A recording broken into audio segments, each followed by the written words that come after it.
var. Onu da sizinle paylaşmak istiyorum. Sene 2001, sanıyorum 31 Ocak'tı. Top salonunda toprak suyun yeniden kurulması gündemde olduğu bir dönemdi. Orada bir sempozyum yapılıyordu. Belki İbrahim abi, Sabahattin abi de oradalardı diye biliyorum. Erdoğan Yücel abimiz rahmetli oradalardı. Güçlü Kasap abimiz oradalardı. Ve ben de arkadaşlarla birlikte ve Mustafa Çelikel oradaydı rahmetli. Ben de Kani Bey'le oraya gittim. Öğlene yetişemedik. Öğlen yemeğinde bir şeyler atıştırdık top salonunda. İçeri geçtik. Aman Allah'ım, toprağı ve suyu o kadar çok bilen var ki herkes bir şeyler söylüyor. Rüştü Bey'e rahmetliye dedim ki, başkanım, toprakla suyla uğraşan biziz. Millet burada ahkam kesiyor. Biz de konuşmamız lazım dedi. Dedi ki kardeşim, konuşmamız lazım olsa bizi de çağırırlar dedi. O zaman dedim izin verin, ben bir şeyler söylemek istiyorum dedim. Karışmam dedi. Peki dedi. Yemekten geldik. Elimde sadece bir peçete kağıdı var. Başka bir şey yok. Kani dedi ki ya sen ne yapıyorsun? Dedim ki arkadaş gücüme gidiyor bazı şeyler dedim. Ülke gerçekleri konuşulması gereken şeyler var. Ben bunları konuşmam gerekiyor. Kani el kaldırdı. Hüsnü Yusuf Gökalp de toplantıyı yönetiyor. İsmini yazdırdı konuşmacı olarak. Lan dedim daha bir şey yapmadım ben, bir dakika. Aldım peçeteyi elime. Her çıkan konuşmacının değindiği konuyla ilgili birer dörtlük yazdım. Peçetenin önü ve arkası doldu. 20 kıtalık bir şiir oldu. Allah'ım sıra gelmiyor. Akşam 5 gibi falan oldu. Salondakiler bıktı zaten konuşmalardan.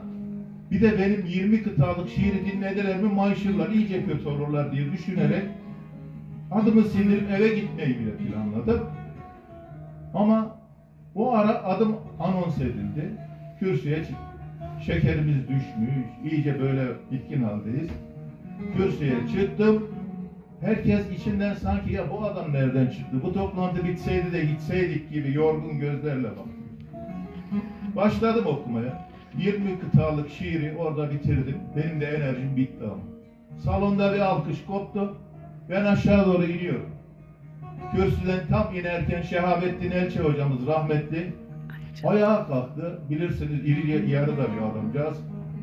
Gel dedi seni bir öpeyim. Bu şiiri ne zaman yazdın? Bana da versene. Peçeteyi gösterdi. Hocam salonda yazdım dedim. Daha bende de yok. Bunu istiyorum dedi. Tabii veremedik kendisine o şiiri.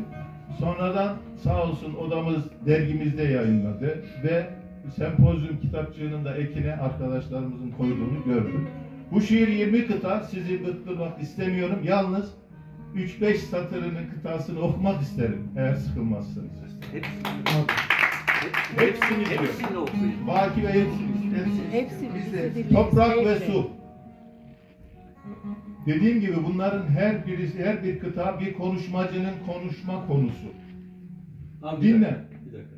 Şimdi bundan sonra bitiyor mu? Bitirebiliriz. Devam derseniz devam Fark etmiyor. edelim. Yani benim için fark etmiyor da bir şey diyeceğim. Buyur. Şimdi şöyle yapabiliriz hareketlendirmek için. Sen bittikten sonra ben böyle bir argüman söyleyeceğim. Peşinden arkadaşlar hareketli bir şey söyleyeceğim. Dere kenarından yani bir işte söyleyelim diyorum. Tamam mı? Bu arada Aşık Veysel'imizin güzel çizimini yapan sevgili hemşerimiz Uğur Pamuk arkadaşımıza da bir alkış istiyorum. Toprak ve su. Dinle sözlerimi, kulak ver bana. Toprağı ve suyu sevmek gerekir.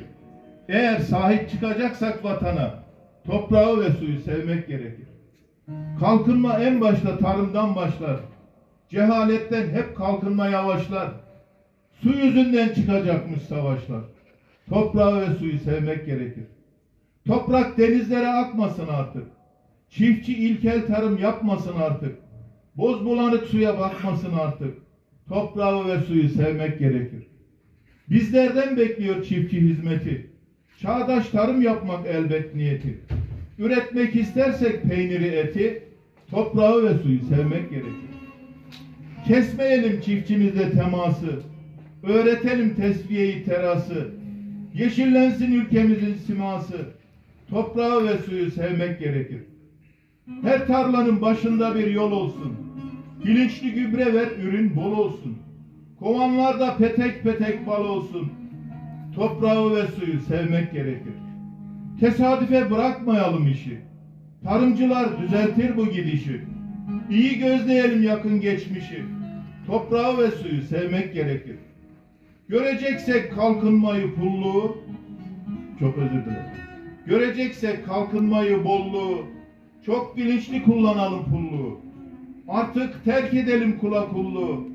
Toprağı ve suyu sevmek gerekir. Toprağım olmalı ben vatandaşım.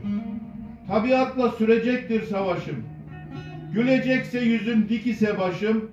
Toprağı ve suyu sevmek gerekir. Önemli bir konu tarımsal yayım. Yenilik nerede ben oradayım. Yanlış yapmayalım kurban olayım. Toprağı ve suyu sevmek gerekir.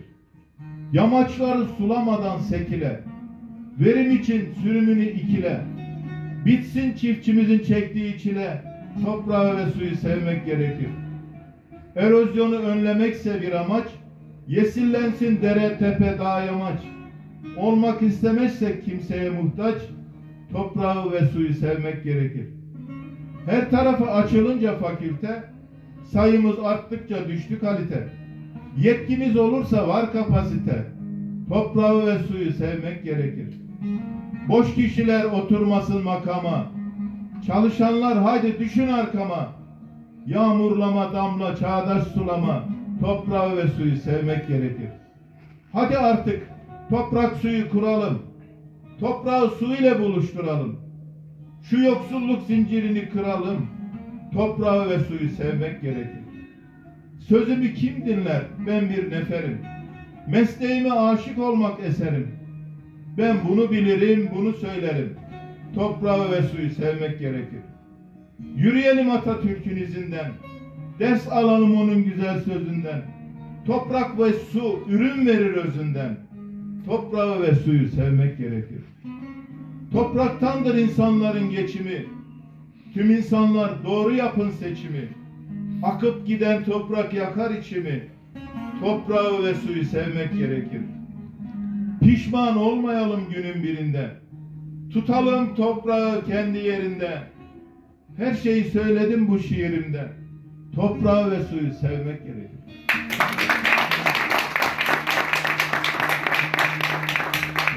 Teşekkür ederim.